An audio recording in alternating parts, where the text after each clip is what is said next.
मागण्यांसाठी जे आहे ते आपलं गेले 4 दिवसांपासून आदिनाथ कारखान्यासमोर आमरण उपोषण सुरू होतं. आता आपण जे आहे ते उपोषण जे आहे ते स्थगित केलंय.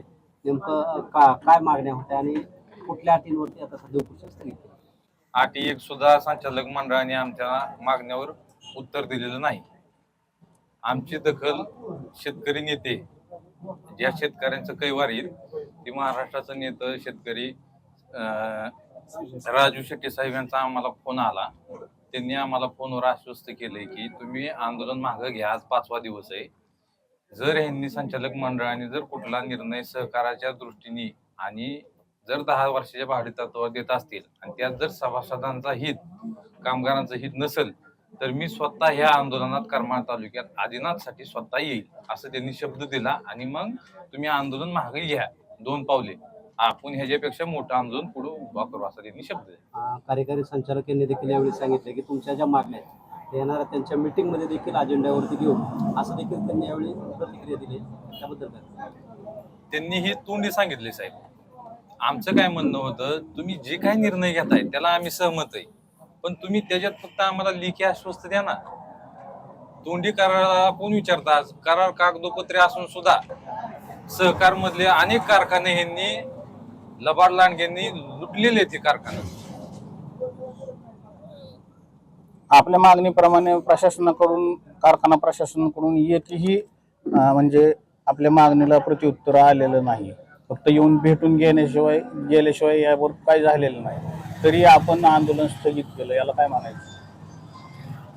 ह्याच्यातनं एक सिद्ध काय झालं, संपूर्ण तालुक्याला एक समजलं की जे संचालक मंडळ आहे हे सर्वसाधारण सभासदांच्या बाबतीत एक शब्द सुद्धा बोलू शकत नाही. सभासदांच्या बाजूने त्यांना जर कळवळा असता, यांनी फक्त काय केलं, सभासद कामगारांचा विश्वास जिंकला, त्याच्यावर सत्तेत आली. सत्तेत आल्यानंतर फक्त स्वतःचाच निर्णय घेणे, स्वतःसाठी करणं, हे एवढंच. आम्ही आमची मागणी काय होती, चर्चा होऊ द्या. तुम्ही इथपर्यंत आज 5 दिवसात करमाळ तालुक्यातल्या प्रत्येक गावकऱ्याच्या लोकांना समजलं की संचालक मंडळाने एकदा सुद्धा या आंदोलनाकडे लक्ष दिलेलं नाही. मग हे संचालक मंडळ लोकांना येड्यात काढून सत्तेत आलेलं आहे आणि या सत्तेत येऊन लोकांच्या हितासाठी जर तुम्ही काहीच बोलत नसाल तर करमाळ तालुक्याचं किती मोठं दुर्दैव आहे ही यातनं दिसून आलेलं आहे. यापुढील आपली आंदोलनाची दिशा काय असेल? यापुढे आमच्या आंदोलनाची दिशा, आम्हाला सगळ्यात मोठं खंप नेतृत्व राजू शेट्टी साहेब हे आमच्या पाठीमागे येत्या काळात उभा राहणार आहेत असा त्यांनी शब्द दिलेला आहे. त्यामुळे तुम्ही आजचं आंदोलन स्थगित केलेलं आहे. आजचं आंदोलन मागे घेण्याचं कारण फक्त आणि फक्त राजू शेट्टी साहेब आहेत. त्यांनाच शेतकऱ्यांची कळवळ आज सध्याच्या घडीला महाराष्ट्रात आहे. येणाऱ्या काळामध्ये राजू शेट्टी साहेबांच्या नेतृत्वाखाली आपण शेतकरी संघटनेमध्ये सक्रिय होणार. शेतकऱ्यांसाठी सक्रिय होईल. आता काय, मी माझ्या वयाच्या मानाने सगळ्यात कमी वयात मी ह्यात आलेलो आहे. आताशी सहकार मधली मला माहिती नाही, चळवळीतली पहिलीच चळवळ आहे आमची शेतकऱ्यांसाठी. आणि त्याला आम्ही एक सिद्ध करून दाखवलं की कुठलाही सहकार मधले ज्यावेळेस बॉडी निवडून येते ही फक्त आणि फक्त सभासदांना विश्वासात घेऊन ज्यावेळेस सत्तेत जाते त्यावेळेस त्यांना पूर्ण सभासदांचा आणि कामगाराचा विसर पडतो. ही ह्याच्यातनं त्यांनी दाखवून दिलेलं आहे. किती गुरमी असावी, मी देऊच शकत नाही लेखी, काय करायचंय ते करा, ही स्वतः त्यांनी मीडिया समोर एमडीला बोलले, PI साहेबाला सुद्धा तेच बोलले. इतकी मगरुरी असते का? हा तालुका नामदेवराव जगताप साहेबापासून आलेला आहे. या सर्वसामान्य लोकांनी ह्या कारखाना उभा करण्यासाठी 33,000 सभासद आहेत. 10,000 त्या काळात 1 एकर येत होता. असं सभासदांच्या ठेवीत ह्या कारखान्याच्या.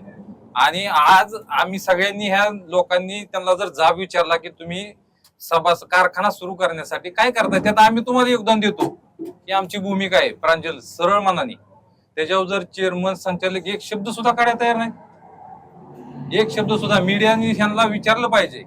आम्ही म्हणत नव्हतो तुम्ही आमच्या आंदोलनात स्थळी या, मी त्यांना स्पष्ट म्हणत होतो तुम्ही घेणारा आणि देणारा जर सहकार चालवलं तर तुमचं स्वागत आहे, सत्कार करतो आम्ही तुमचा.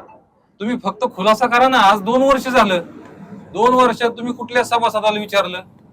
एका संचालकाला सुद्धा ह्या कारखान्यात काय चाललंय ह्याची तीळ मात्र सुद्धा माहिती नाही. एमडीला माहित नाही, प्रशासकीय माणसाला. ती लेखी देऊ शकत नाही. मग ही करमाळा तालुका इतकी दहशत कुणाची? या दहशत आम्ही सहन करून घेणार नाही अजिबात. तर या पुढील आंदोलनात आपल्या नेमक्या मागण्या काय असू शकतात?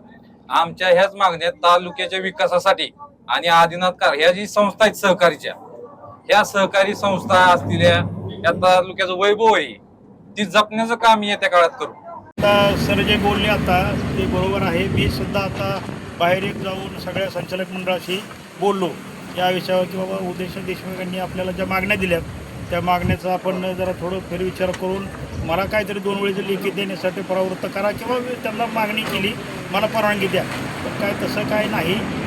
मला एवढीच विनंती करतो उदय देशमुख यांना की तुमच्या मागण्या मी संचालक मंडळाच्या मिटिंगमध्ये प्राधान्याने आणि जनरल बॉडीत म्हणजे वरिष्ठ सर्वसाधारण सभेमध्ये प्राधान्याने मांडतो. तुम्हाला सर्वांना बोलवतो, तुमच्या चर्चा करतो आणि तुमच्या प्रश्नाची सर्व उत्तरं जनरल मिटिंगला वार्षिक सर्वसाधारण सभेमध्ये दिले जातील.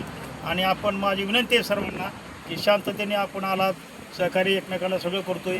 उदय देशमुख यांनी माझ्या सांगण्यावरून किंवा सरांच्या तुमच्या सांगण्यावरनं आज चालू आहे ते उपोषण मागं घ्यावं एवढी विनंती करतो.